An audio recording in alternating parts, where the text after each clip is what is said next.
Okay, great. So welcome to our info session and Q&A. I'm so happy to be here with you.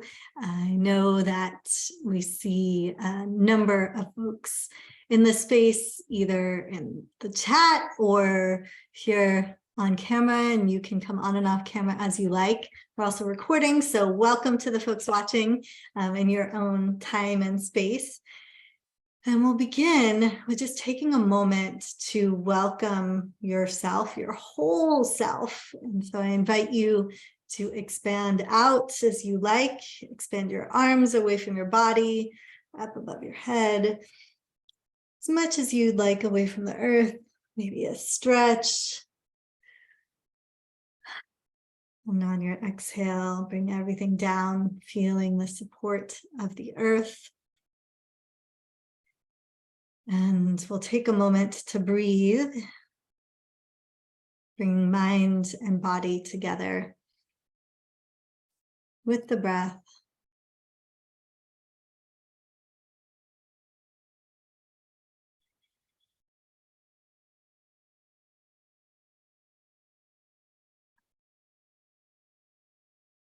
I invite you to feel into the simple but incredibly profound mantra of Om.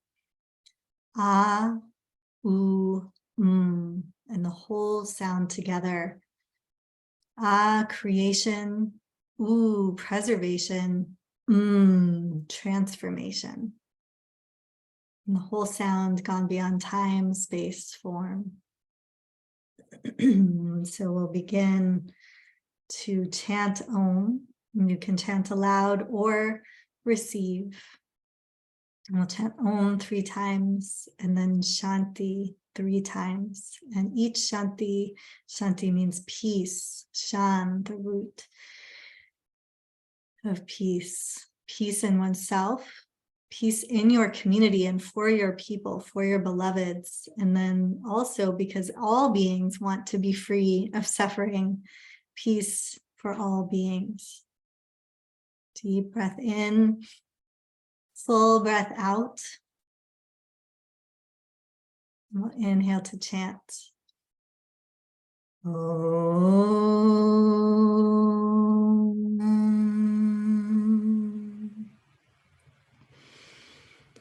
Om.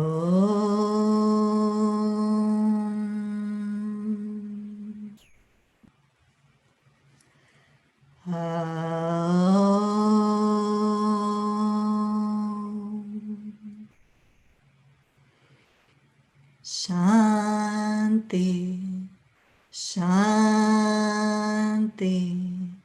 Shanti. Om.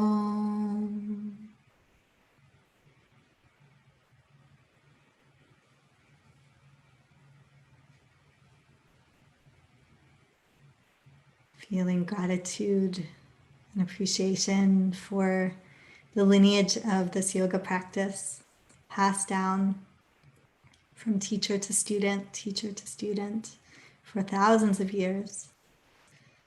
Going back through your teachers, acknowledging those who you have affection and warmth for, back through time and space, all the way back to early practitioners of yoga on the Indian subcontinent, on the African continent, many of whom we may not know their names, we may not know a whole lot about them, but we can feel the wish to be free of suffering that they shared with us. We can feel their commitment to practicing and spreading and sharing liberation.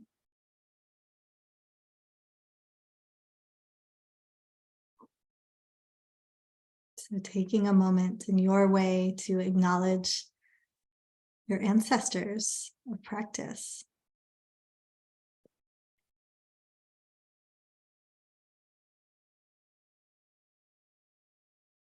Maybe feeling a light, like a candle or like a flame. There are candles There are fires, actually, sacred fires, homas, that are burning today, that have been burning for 2,500 years and have never gone out.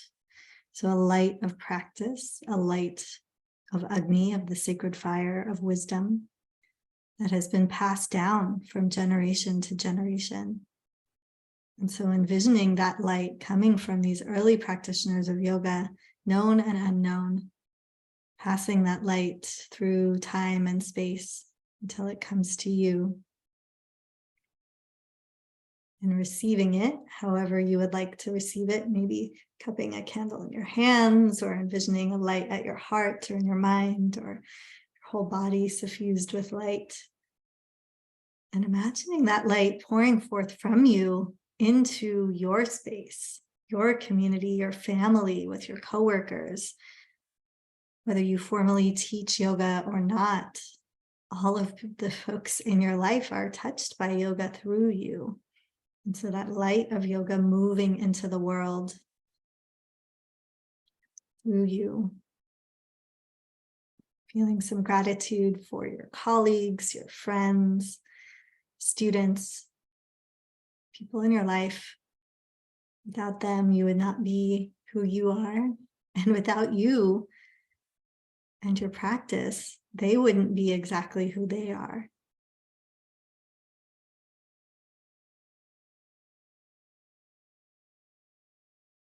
Thanking them, and then taking a moment to breathe back in with yourself, perhaps placing a hand or hands on your heart if you'd like, or anywhere on your body that feels connected to your breath. What a powerful tool of liberation. Inhale and exhale. It enables us to pause before acting, to soothe and calm our nervous systems, to access power and voice for personal and collective change. And so opening up a direct relationship, you can speak to yoga directly. It didn't come to any one person, it came through, and we can honor its roots. And also we each get to connect to yoga. What am I being invited into here with yoga now? What am I being invited into with yoga now?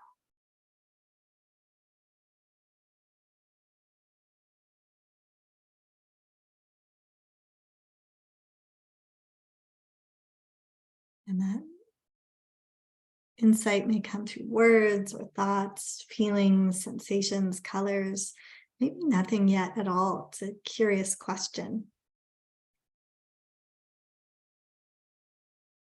We'll take a moment to acknowledge that, to bow to your invitation, and then stretch. Looking around you, taking in form and color, noticing anything in your environment, more like shapes and colors, light, form, and maybe appreciating what's there, supporting you. And then we'll come back to our circle. And I'd love to hear if folks would like to drop in the chat what came to you, if anything came to you. Or sometimes when we do that practice of acknowledging our ancestors, our yogic ancestors, there can be a lot that emerges. And so I'd love to just hear if anyone wants to share out loud or in the chat.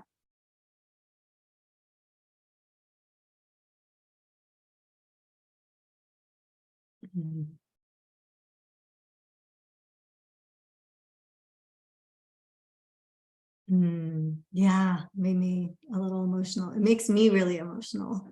So feeling that. I mean, it's really incredible to think about. We're not making this up. Like, these are time-honored traditions. These are practices that are not, they don't belong to any one of us, and they're not going anywhere.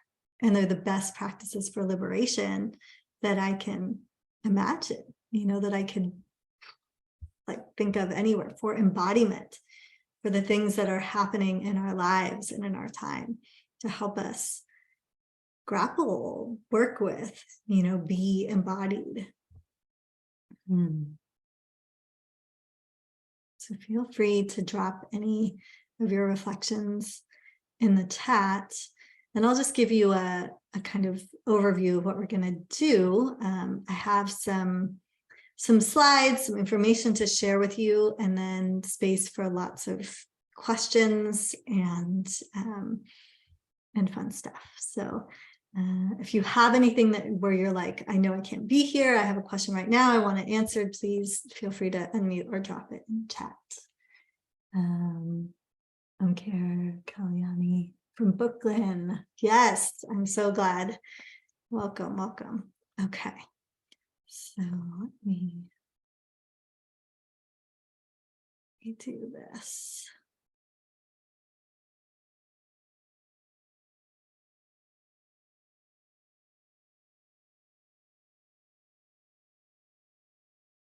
And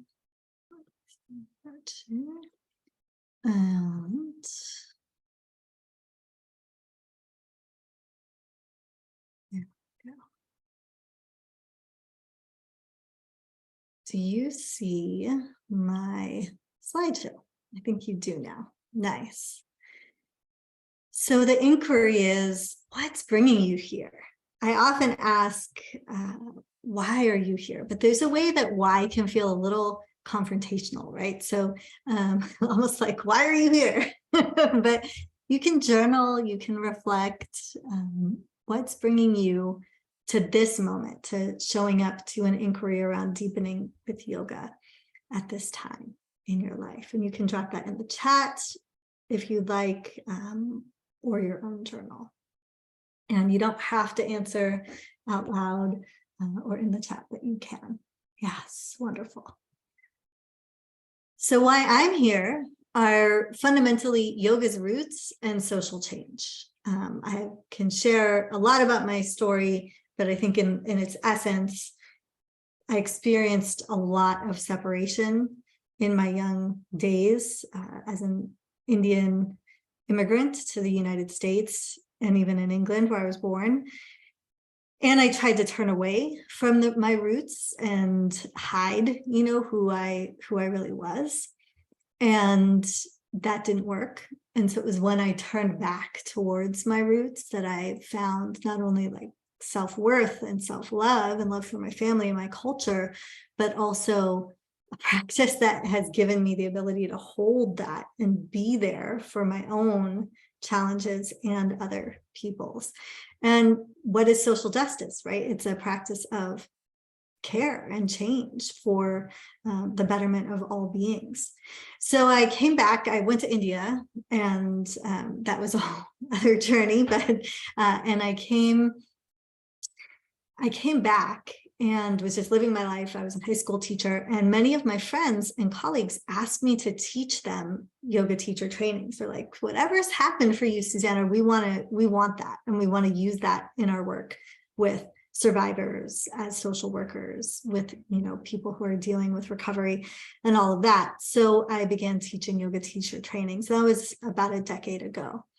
And then I worked within systems to advocate for change. I wrote a book, and I also believe we have the power to co-create our own systems. And I name a lot of my teachers, and I'm going to read their names out loud, because I think what's also really important to acknowledge is we don't do this in a vacuum. Like, this is not just the work of Susanna Barkataki, right? This is the work of many of us in a context where we lead together. And many of my students are now teachers in the faculty for the Embody Yoga's Roots YTT 300. You can see this amazing group of faculty who lead and from their own lived experience. So I've learned from Shankarji, Kabirji, Satish Kumar, Dr. Tarasathya, Arundhati Roy, Dr. Vandana Shiva, Aisha Mason, Thich Nhat Hanh, Dr. Reverend Lawson, Patrice Cullors, and many others as well. And all of my students are my teachers. So why are we here? Well, yoga is unity. unity as in yous joining, right? And that is not just ourselves with ourselves, but also ourselves with everything else. And it's a practice that begins with ahimsa and ends with liberation and devotion to the divine when we look at yoga ethics. And so part of what's embedded in yoga ethics is unity with all other beings, which means care and social justice, uplift and caring for people and the planet. So the path, because when we're looking at programs, right, it's one thing to just kind of have, and I'm going to stop sharing for a sec, like people who talk or who deliver teaching from a manual or workbook that they studied from their teacher. It's another thing to really embody a practice and to go through an arc of learning and to think about how learning happens for you and for others. And as a teacher, that's something that I really care about and I'm passionate about. And so this pathway of deep study, decolonizing our learning, being devoted, meaning practicing, and that can look many different ways, embodying what we're learning, leading, and that doesn't have to mean teaching, it could mean leading with yoga in your life as yoga, and the conflicts that you resolve, and the way you show up for a friend, and how you parent, right? There's so many ways to lead. And then taking the time and the spaciousness to integrate. So yoga itself, this is from the Yoga Sutra. So over here, we've got Swami Satchidananda's translation of the portion on contemplation, Atta Yoga Anushasanam. And Dr. Ranganathan, a contemporary yoga scholar. I love to bring in and compare translations. That's one of the big and new aspects of our training school, is that we're looking at multiple translations. Thus, with certainty, we delve into the definitive explication of yoga. What's so beautiful is really what Patanjali is saying here is yoga is now. Yoga is not in the past. Yoga is not in the future. It's not in any other time, but right now. And there's an informal nature to the Sanskrit here that's sort of like, hey, we're going to keep talking about yoga. We've been talking about it, and we're going to keep talking about it. And we're going to keep practicing it. And this is the way that we practice. Yoga is now. In this very moment, we continue the experience and practice of yoga. It's not something you do. Yoga is something that you are. So how do you envision deepening with yoga? Like really, if you think about what does that look like for me? What might it look like, feel like, be like? And I'll answer this too, because we all may have different answers for how we envision deepening with yoga. For me, I can share right now, there's two ways that I'm deepening. I guess maybe more than two, but two that come to mind is I'm joining a book club to discuss a book that we're going to be adding to the reading list of the 300 Hour, which is Trauma of Caste by Thenmore Sandra Rajan. And part of that work is looking at the ways that yoga as a practice itself has been harmful, right? We aren't just embracing the roots and saying, oh, we're taking everything. No, we're like, these are the things that haven't worked. And these are the things that we're not supporting and we need to actively be disrupting. And then how do we move forward? What does it look like to move forward? There's no absolute rule book for me, right? It's a conversation and a process within the training that we all are kind of co-learning together. So it's one way that I'm practicing and deepening in yoga right now is learning. And then also I'm taking another program that's an embodied social justice program that for me is like they don't call it yoga, but it's yoga, right? It's embodiment and applying our practices in our bodies and our lives. And so I'm very grateful for those formal training places for myself. And then I feel like I'm practicing all the time with my family, with my kiddo, with my friends in the work that I do. So Sue says, I want to be as authentic as I can be. I know yoga has some issues and I would like to be part of the solution, not the problem. Yes, I believe in a yogic lifestyle incorporating sutras, yamas, niyamas, and want to deepen my study. Yes, I want to connect on a deeper level. So please keep dropping, if you'd like, your answers to this question. And they may evolve, and you can also write them in your journals. So how do you envision deepening with yoga? What might it look like, feel like, be like? The other thing I didn't say for me is I've really upped my asana and meditation practice. It was very, very strong for a while, and a couple years ago, like I did it consistently. And then it was more like yoga in life for a few years. And now again, it's like, oh, I'm on my mat every day. I'm meditating every day. And it evolves. It doesn't mean one way is better than the other, right? It can look different. So why is that important to you, this kind of practice and deepening in your life right now? For me, it's important because I want to be in close relationship with people that I love. And I want to, like someone else shared, like have authentic relationships, authentic connections to yoga as well as to others. So there may be different reasons why deepening in yoga is important to you. I'm just checking the chat. Yeah, so feel free to drop yours. When I put the chat over the picture, do you see my chat? Or is it like the Zoom, like goes to the machine and you don't see it? That's so cool. So, okay, so I can see your words even as, that's so amazing. I deepen my practice by maintaining my personal practice daily and maintain my connection with my yogic family worldwide without limiting the location. I love that, right? Everyone can connect now, and we can connect with like-minded folks all the world over doing this work. Because in my experience, yoga does cultivate a kind of power that cannot be given and cannot be taken away.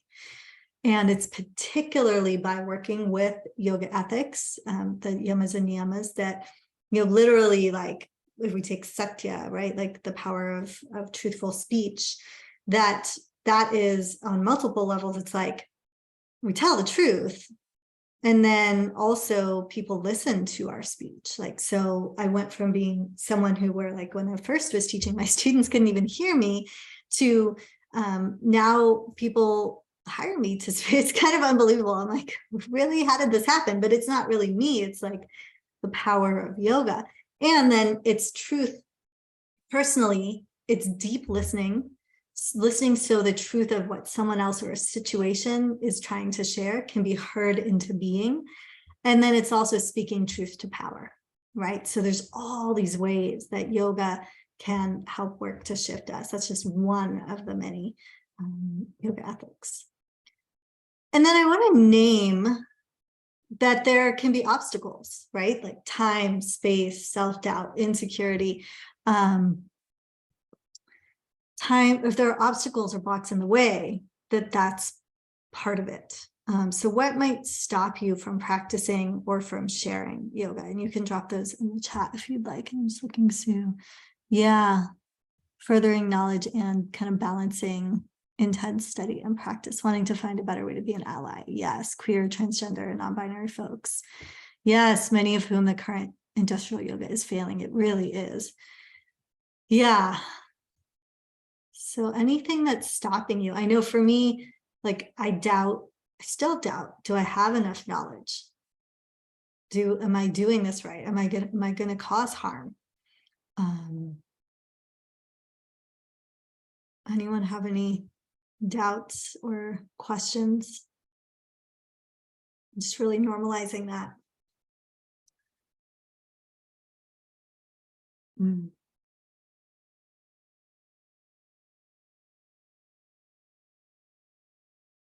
And if not, that's wonderful. You can also hold them inside as well, or reflect in your journals. Self-doubt is a big one, feeling like I'm not ready to share such an expansive practice. Yes. Practicing alone is limiting. Maintaining connections are imperative for growth. So true. So I also want to just bring in a structural perspective on the doubts that we might have. I think there's often a lot of gaslighting, right? Like saying, oh, you just need to be more flexible, more confident, more whatever. And more like bold, but it's often not you or me. It's actually structures of oppression. And so those blocks, like lack of confidence or feeling behind or like overwhelmed or like there's too much to do and I don't have enough time, like a bad student, right? Or imposter syndrome, they're really natural. And they're also exacerbated by systemic oppression and messages that particularly tell folks in marginalized groups, really, that's many of us, that we're inferior or not enough. And that it's important to name them, right? That intersecting and overlapping oppressions create blocks. It's not like there's something wrong with you, it's there's something wrong with the system and the structure. And yoga in the West is part of that and also can address it. So naming them, systemic oppressions like ableism, right? For those of us who may learn differently, be neurodivergent, may have different needs in terms of time or space, our learning structures that many of us have gone through are so harmful in terms of creating access. And so it's hard to imagine what a liberating learning environment could look like, you know, or be like, or feel like. Racism, patriarchy, heteronormativity, gender norms, classism, casteism, colorism, and other forms of hierarchy and oppression form challenging blocks. Oppression and competition can drive a sense of not good enough, insecurity, imposter syndrome, comparison, and inferiority. And unfortunately, the yoga kind of landscape in the West is full of this, like a feeling of competition. And yet there are, I would say there are spaces that are doing it differently, right? And that we're striving to do that, which doesn't mean, I want to really be clear, it doesn't mean these things don't show up. Like we literally in the training I'm running right now are having a conversation about half of these things. Like that we had a teacher who taught and shared some microaggressions. And so we paused, we stopped mid-class, you know, we're halfway through the training and we're like, wait, that's not right. That didn't feel right. Let's talk about this. Let's figure out how we can interrupt it. Let's figure out how we can work on this inside ourselves so we feel like we know how to handle it when these things come up, you know. And it's not a smooth, easy process, and yet it's a huge learning. So as we unpack these systems of supremacy, white supremacy, and oppression, it's like, what can I do to care for myself? What do I want learning about, practicing, or teaching yoga to look like? How can I learn in a liberating way? How can I join communities, collaborate, and create new systems alongside others? So instead of internalizing that oppression, I used to call it internalized oppression, but I really like to think about it like injected oppression, right? Like it's not mine. It wasn't my fault that I did that. It's the systems that tell us that we are not enough. So you and the folks in your community are what yoga teachers and practitioners look like. I think that's a fundamental principle of what we're doing, is like anyone and everyone who wants to can be a yoga teacher. And that kind of populist, like, let's share this as far and wide as possible, isn't a fundamental underpinning of the yoga training.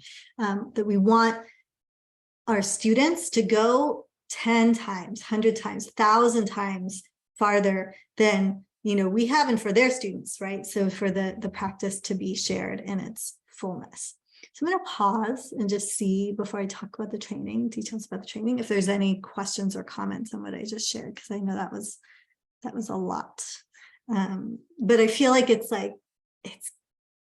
the foundations of how and why we do what we do. And what makes it different, you know, and special. Okay.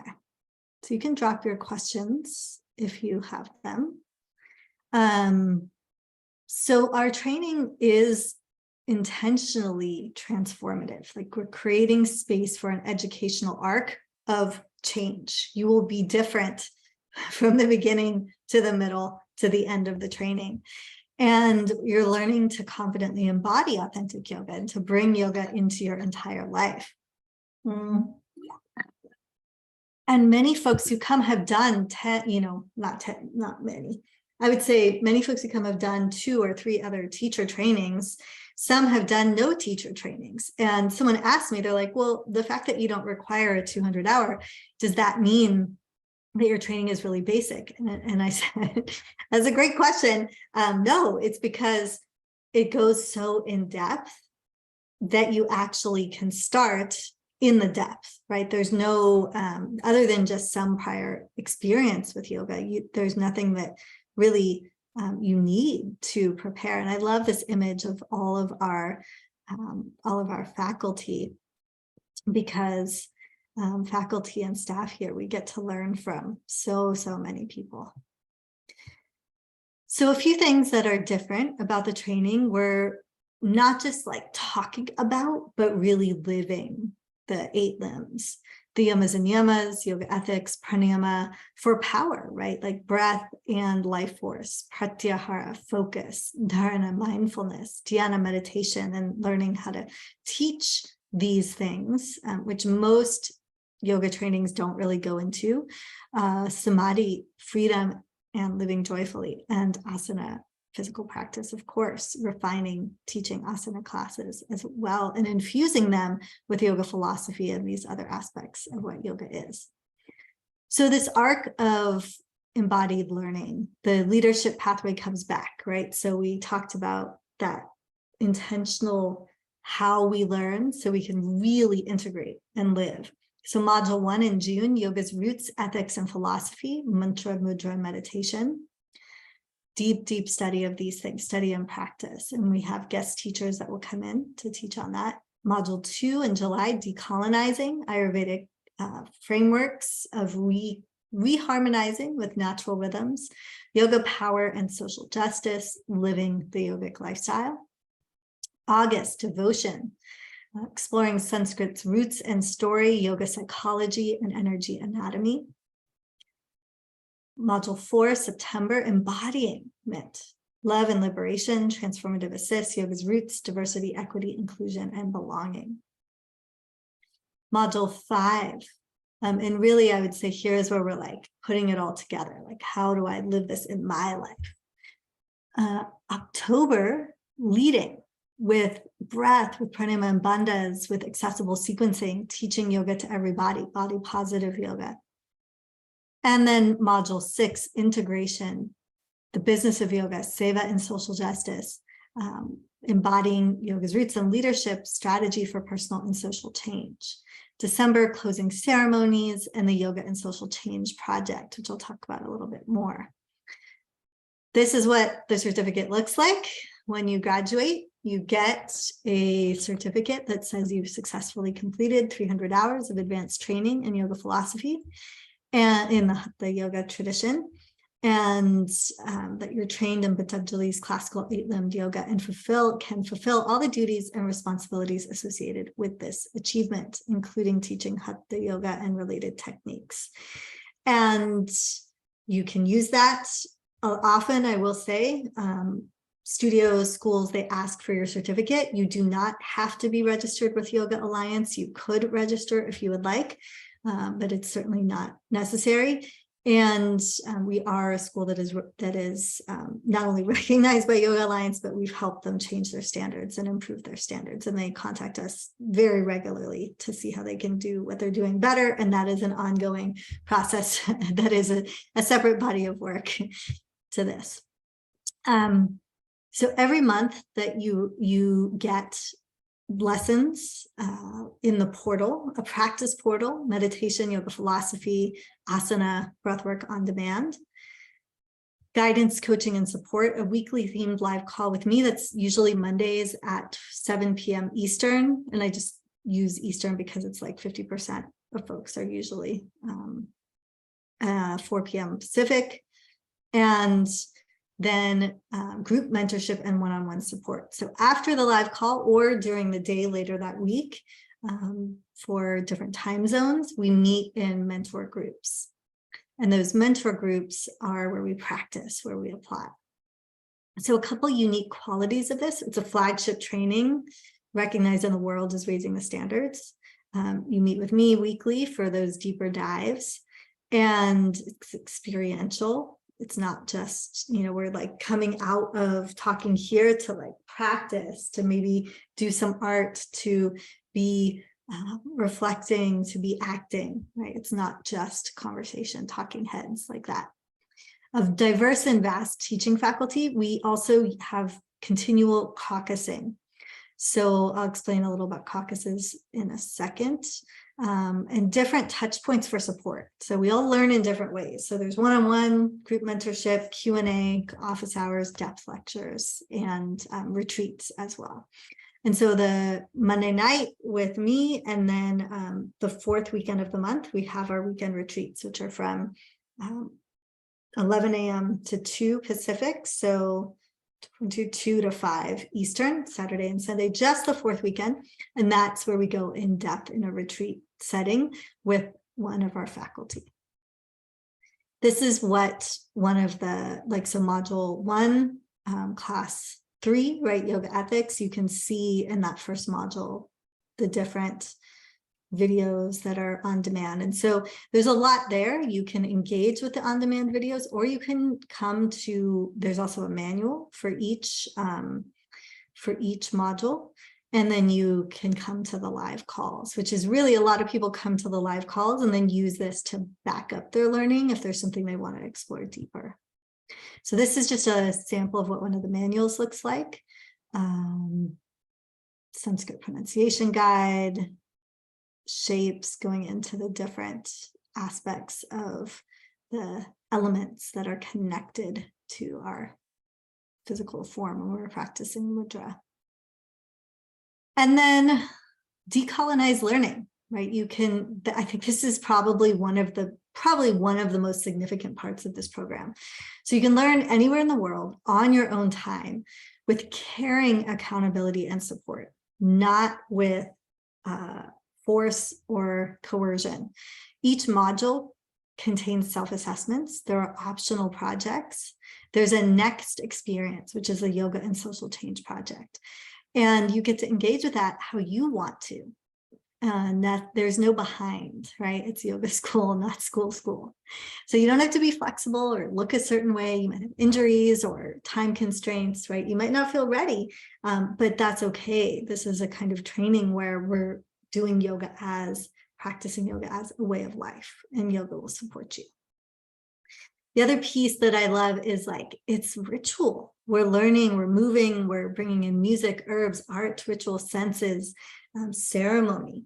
And we create these kind of elemental experiences for depth, where we're exploring yoga beyond time, space, and place. So I want to show some examples of the student projects, because I actually think that's really cool.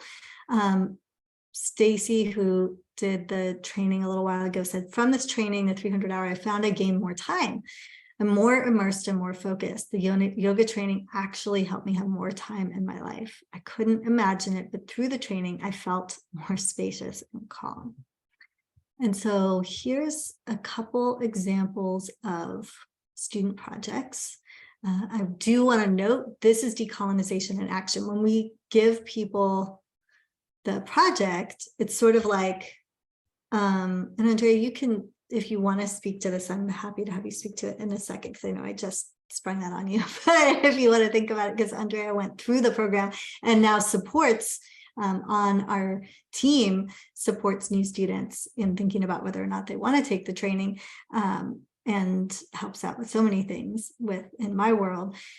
But it's like you can engage through doing a project, through reflecting on it. You can share it with your cohort group. You can, there's so many options. So this Ayurvedic project, can you still see my screen? It opened to my Google Drive. Yeah. So this is the module 2 Ayurvedic project, which is to give yourself an experience with Ayurveda. And we go deep into what Ayurveda is. And right. So this project, she made a lentil bowl. She wanted to bring some anti-inflammatory foods into her body and to balance kapha and vata. And so then created this, right? Now, someone else might eat more Ayurvedically. Someone else might have gone and changed other things in their life.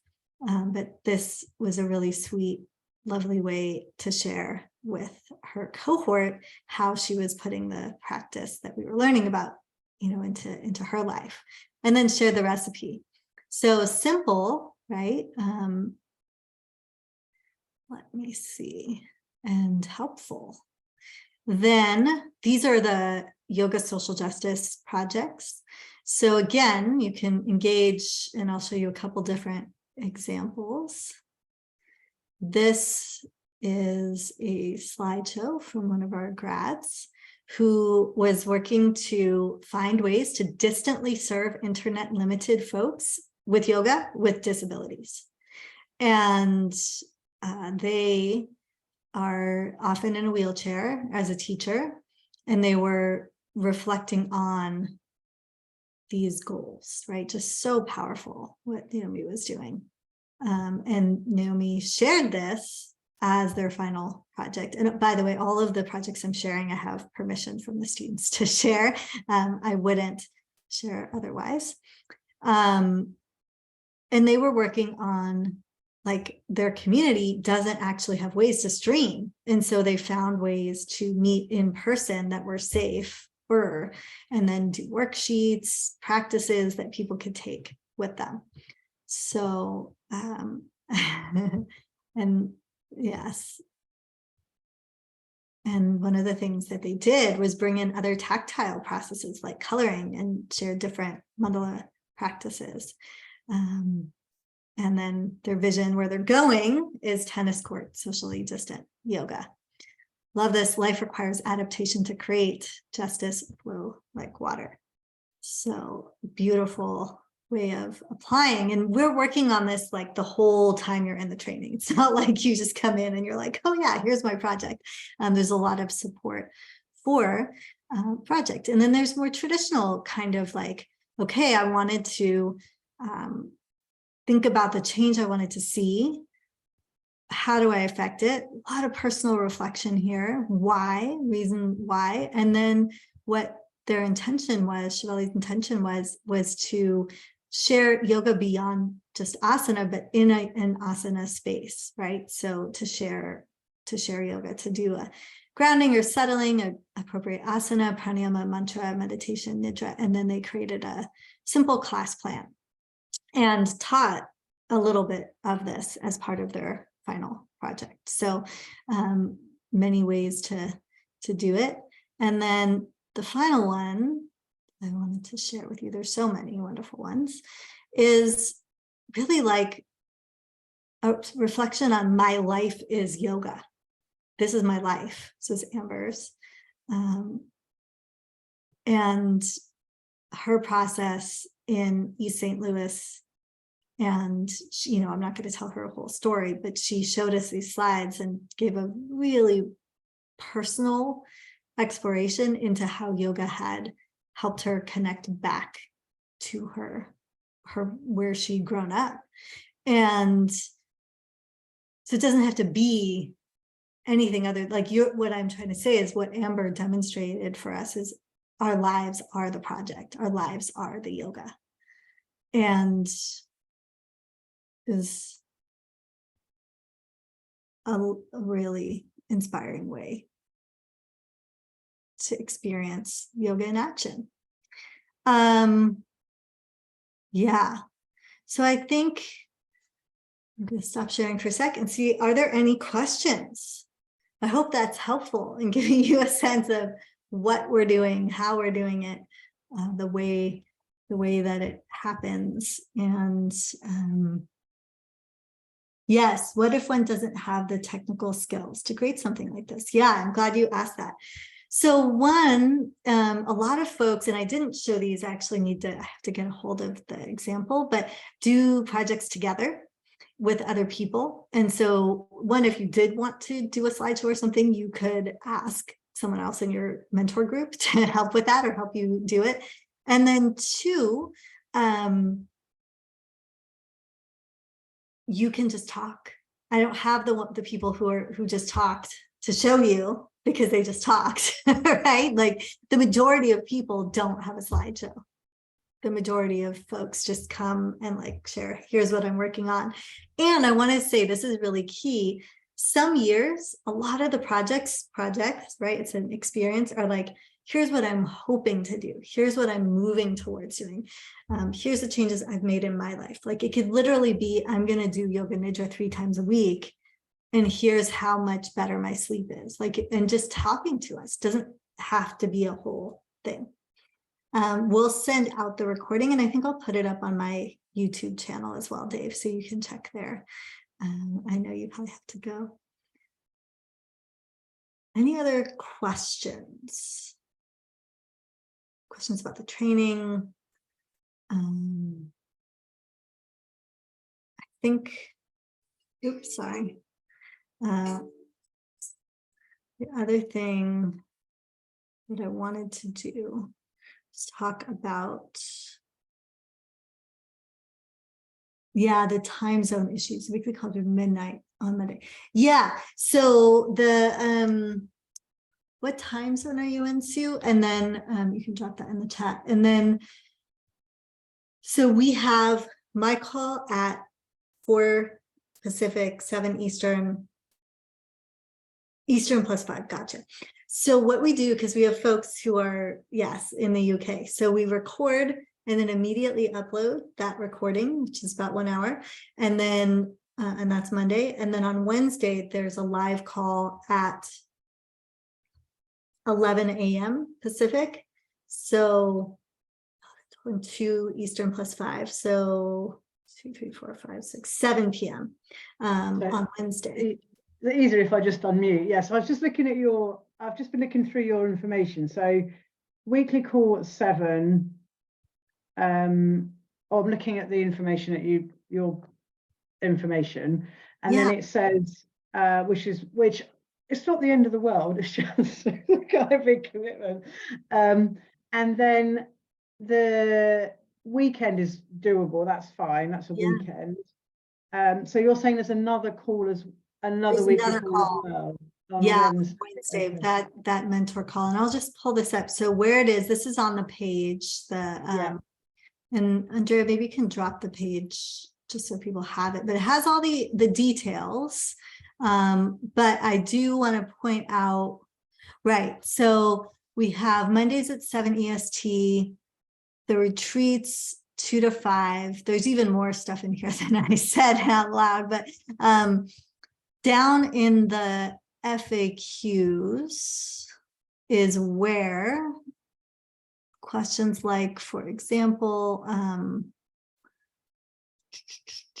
what is the time commitment? So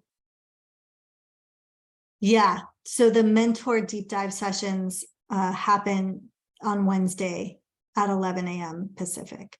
So that way you've got the Monday call you can watch, and then you've got the 11 a.m. where you're joining live. And so we usually have, I'd say, about like a quarter of the folks in our training are on different time zones. And so that allows folks from Asia, from Europe, and to some extent from Australia, though not always, to attend. So that's there. And then I want to also point out, when you click on this, it takes you to a form where you can apply and asks you some questions.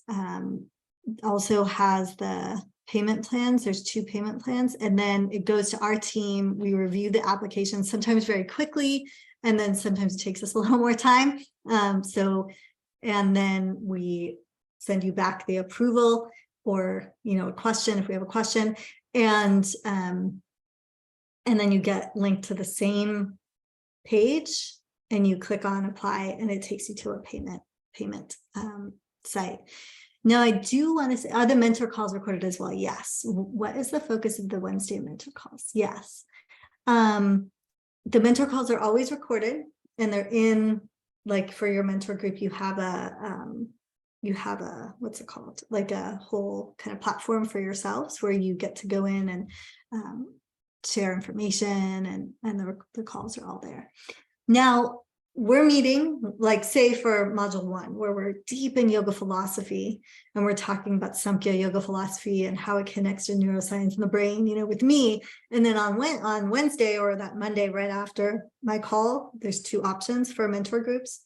You're going deeper into that applied in your life. Maybe you're doing practice teaching. Maybe you're taking a sutra and kind of talking about how it showed up for you. You're applying what you've learned with you. So you really get to know one another. You're doing a lot of co-learning and your mentor is guiding you. And I come into those, not each one every time, but I come around to the different cohort spaces. Yes. And the program starts June 1st. Andrea, did you want to say anything about your experience? And no pressure if you don't. Yeah, I'll speak a little bit on it. Can everyone hear me okay? Yeah. Awesome. Hi, everyone. So excited to be here with you all and supporting Susanna. I took the YTT 300 last year, and I think one of the best things about it is the spaciousness that we received in our learning. It's definitely unlike any other learning platform where there is really no being behind. Susanna always reiterates that it's yoga school and not school. So really having the ability to go at your own pace, and all the check-ins that we have as well with our mentors. I don't know if Susanna really mentioned this, but you get one-on-one with your mentors as well, which is really supportive. And even for the project, there were so many beautiful creative ways that people were able to bring their yoga sadhanas to life and how they experienced it. So yeah, some people just talked about what they want to see. For example, I made like a little ebook that for beginners with things on yoga and mindfulness and how to start it. So all in all, it's just a super beautiful, transformative program that I was so happy to be a part of. And I'm still chatting and connecting with folks from the program to this day.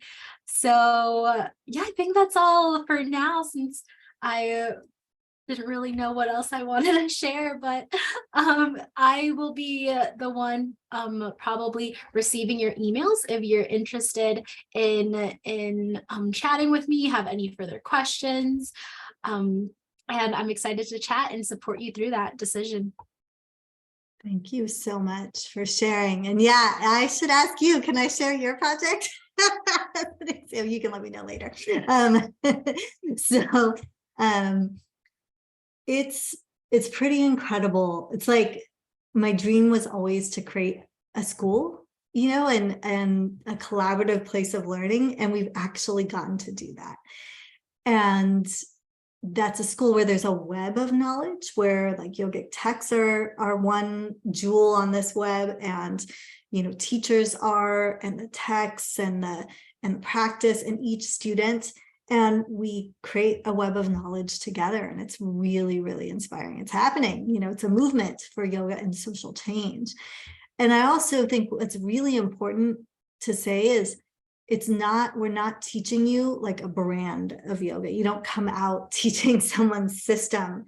It's more you learning to teach and practice in your true voice, like from the foundation of yoga itself. My teacher, Shankarji, who is in the Advaita Vedanta tradition, he said, like, you need to go and take these tools to where they're needed the most and help people embody them and practice them in their own lives so they can share them with their communities. And he works in India, in Bihar, sharing yoga with Dalit folks, with Adivasis, and which is very controversial, in the context that he's in. It's very difficult.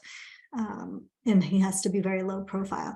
And he's like, you could stay here because I've been working with him, or I think it'd be better for you to just go back, like go to where you're from and share it there. And so I do want to also name and bring forward that we do have a scholarship program. It's very robust, and that the way that it works is we do general enrollment first, because we do scholarships based on the like percentage wise, like say 20 to 30% of the seats that are full pay, we're able to do scholarships as well, partial scholarships.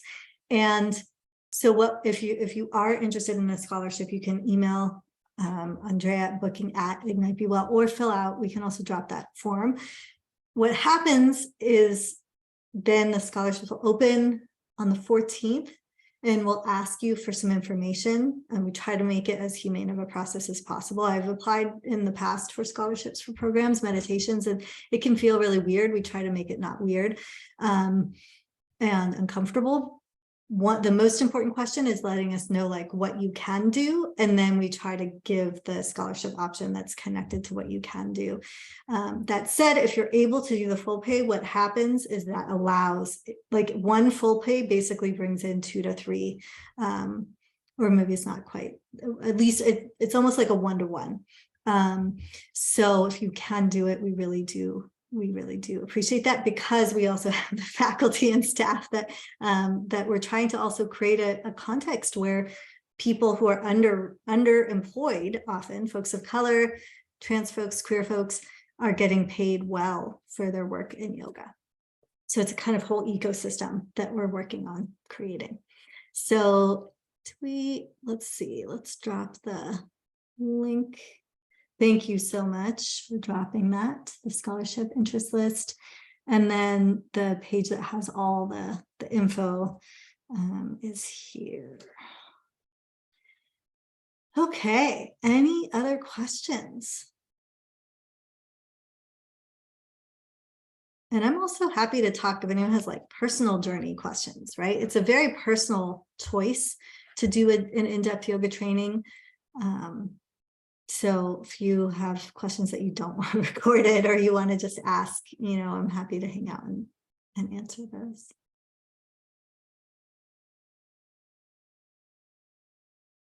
Take a moment. The last few slides on my slideshow. I think it's also nice to like see from other folks who did the training. Deborah did the training, I can't remember, I think it's 2021. She says it was fantastic. Going through the training was one of the most positive learning experience I've ever experienced.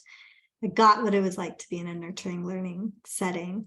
I could show up to class exactly where I was at. And I love that she put that in there because I'll often say, like, even if, I like 6-month trainings, because some weeks we're so pumped and we're like, yes, I'm here to learn. And then other weeks we're like, I don't even know why I'm here. I don't know why I signed up.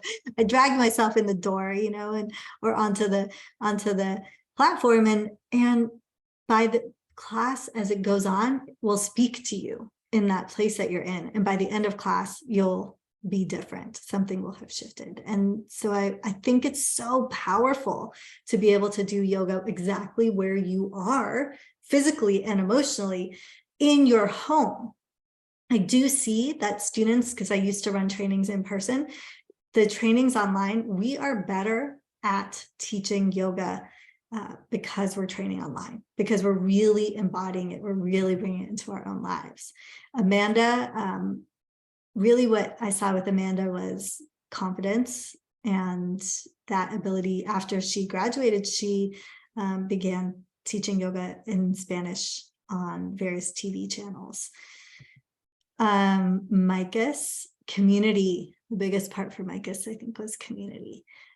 Feeling seen and wonderful to go through that experience and connect with others. Oops. And then Amber, Megan, was so amazing and loving, a curious container. And then invitation to apply, right? Yay. Here we are. And I'd love to just close with, whether you do the training or not, what's something you're excited about deepening with yoga now? Something specific that you're excited about deepening with yoga. Wonderful.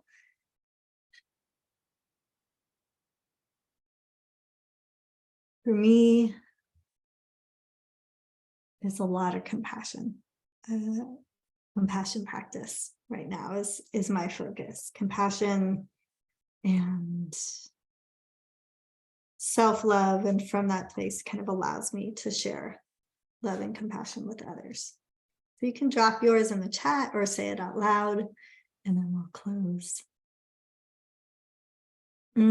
Confidence, self-acceptance, Angela. Yeah. Thank you.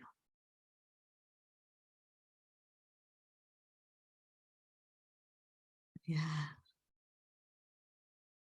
So grateful for each of you who's here live and who has come on. And yes, no worries. I will formally close this and just say thank you, thank you, thank you. Thank you for your presence. Thank you for your practice.